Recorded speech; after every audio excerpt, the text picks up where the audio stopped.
Hi everybody, welcome to video 2. So hopefully this is the project that you now have, which you've been able to open from Moodle. So you've got your 4 maquettes here and you've got your 4 null objects, each one attached to a different building. Okay, so what we're going to do is we're going to start by attaching some assets to these different buildings.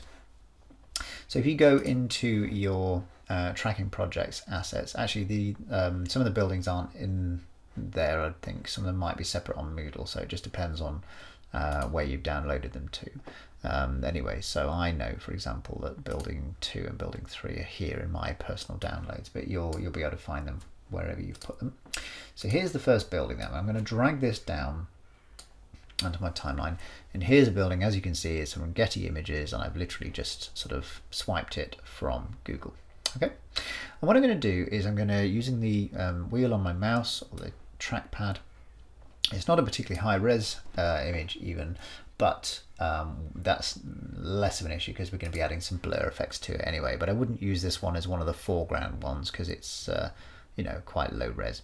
So what I'm going to do is I'm going to highlight my building 2.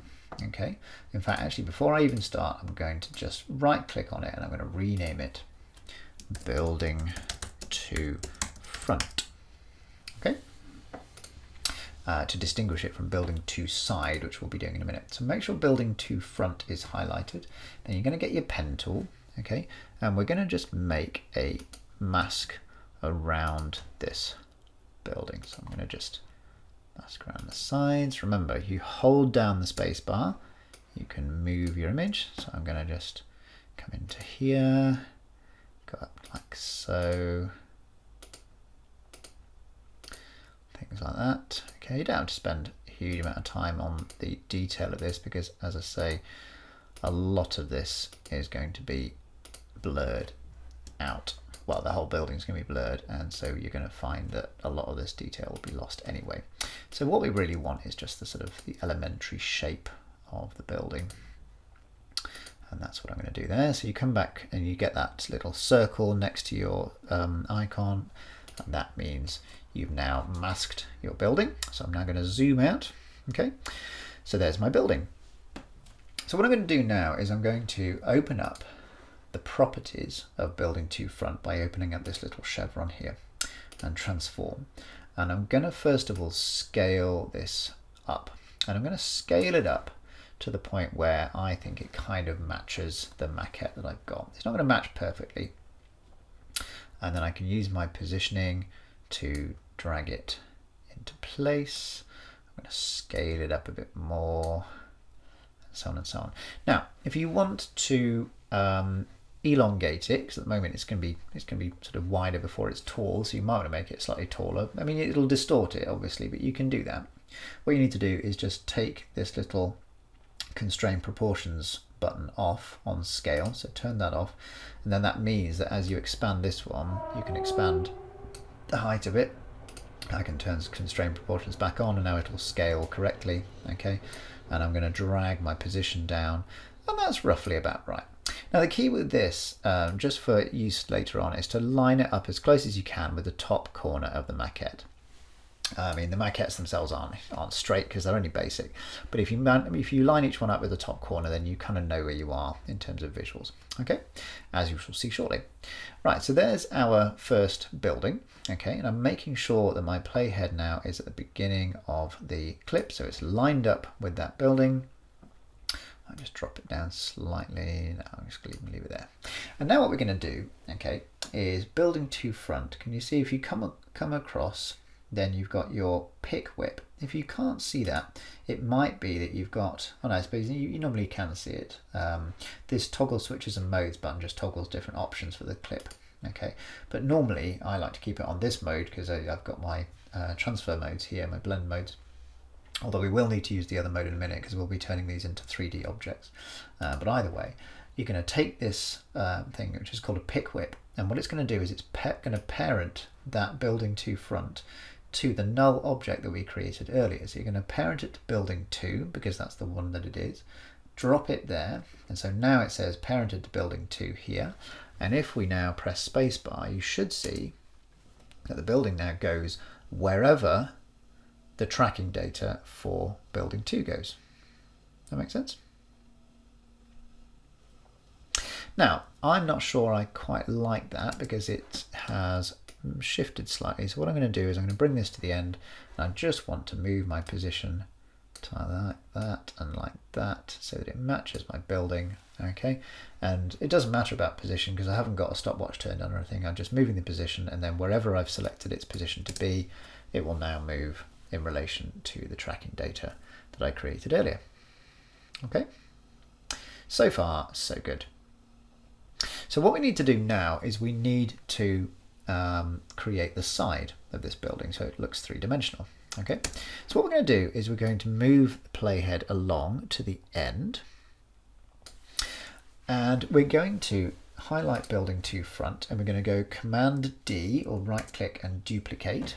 Okay, so now we've got 2 of the same layer here, and I'm going to right click on my new one, building 2 front 2, and rename that building 2 side. This is going to be the piece that's going to go on the side then. All right, and what we're going to do is toggle your modes so that you can see this little cube icon here. Okay, and when you check the box underneath that cube, it turns that layer into a 3D object. So what we're now going to do is I'm going to close building 2 front for now. I'm going to open up the properties of building 2 side and transform. And what I'm going to do, you don't have to worry about the stuff on the screen. It's much easier, I think, to do it over here. So I'm going to go to my Y rotation, and I'm going to turn my building around. You see that rotating? And I'm going to turn it until it kind of roughly approximates what I think the angle of the lines on the side looks like. So I think that's not too bad. That's about like something like that maybe. Okay, that's not too bad. So that's approximating the side of the building at this point. So how do we get it into place? Well, don't drag it first of all, because the first thing we need to do is we need to make it line up with the front of the building. And the way we're going to do this, I'm going to zoom in a little bit so you can see what I'm up to. Move it to the side. Okay, so you can see what I'm doing. Press out 1 so you can see the whole thing moving. Okay, I'm now going to come to building 2 front, and I'm going to make that a 3D object as well. And if you're watching what happens as I click the button, you'll see that this layer now starts to disappear into the one behind. So watch this. If I click that, can you see now that that's now blending with this, because this is now a 3-dimensional object. Okay, so if I now come to building 2 side and position, this third value for position is the Z-axis. So if I grab that and push it up, what's happening is that layer is now sliding backwards into our layer. If you are struggling to see the point at which it meets the front, what you can do is you can hold down Shift, Command and H, which will take away all of the detail, and then you can just literally move the position until it disappears into the front of your building, like so. Okay, so I'm going to put Shift, Command and H back on so I can see all my stuff.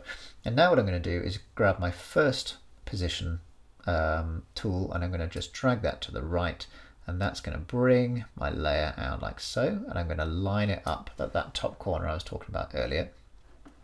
So now if I click away, now I mean I can tidy that up a little bit because there's a little gap there, so I can move that in slightly like that. But there we are. And what's going to happen now is, because this is a copy of the one that we'd already made earlier, which is already parented to building 2, once we play this through, look what happens. The rotation will be parented to that movement as well. So as we come past the building, that rotation will increase so that it looks 3-dimensional. See?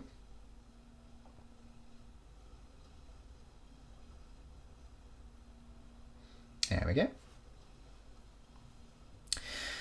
So what you're going to do then is do the same for the next building. So building 3, because these are the ones we've got fully tracked. And then what we'll do in the next video is I'll show you how to track the buildings that actually go off the side of the screen. Okay, so try that one, and don't worry too much about colouring or anything like that yet, because we're going to do that later on. So just get these things in place first, and I'll see you in the next video. just a quick addition to the second video where we're tracking the buildings onto buildings 2 and 3 maquettes. So this is the one I've chosen for building 3. And as you'll see, if I click away from it, it's got, if I zoom in on it, you'll see that it's actually got a little sort of dog leg piece at the top here. Okay, so what I'm going to do with this one, because otherwise if you keep that, it's not going to match. Okay, so we want this flat side on the this bit. This side, if you think about it, this is the side that we're going to see. So if I move this back to there, we need to have a side piece on this side of the building, and because there's that dog leg, it's not going to work. Okay, so what we're going to do just quickly is I'm going to get this back into position, like so, and all I'm going to do is I'm going to click on my this one, which I'm going to right click and rename building 3 front, and then in my scale I'm just going to take out the constraint proportions. I'm going to go on to this bit, which is at the moment at 45, and I'm just going to put a minus in there to say I want to reverse this one, and then when I hit there, it's now flipped it round. I'm going to constrain proportions again, and now the flat side is on the left rather than the dogleg side. Okay, if I now move my position into the top like so, I might scale it up a bit more like that. Okay, move my position, move that down, so there. So that's kind of what I'm looking for from this one. Okay, so yeah, just a quick addition to video 2. All right, I shall see you in video 3 once you've got this one finished off.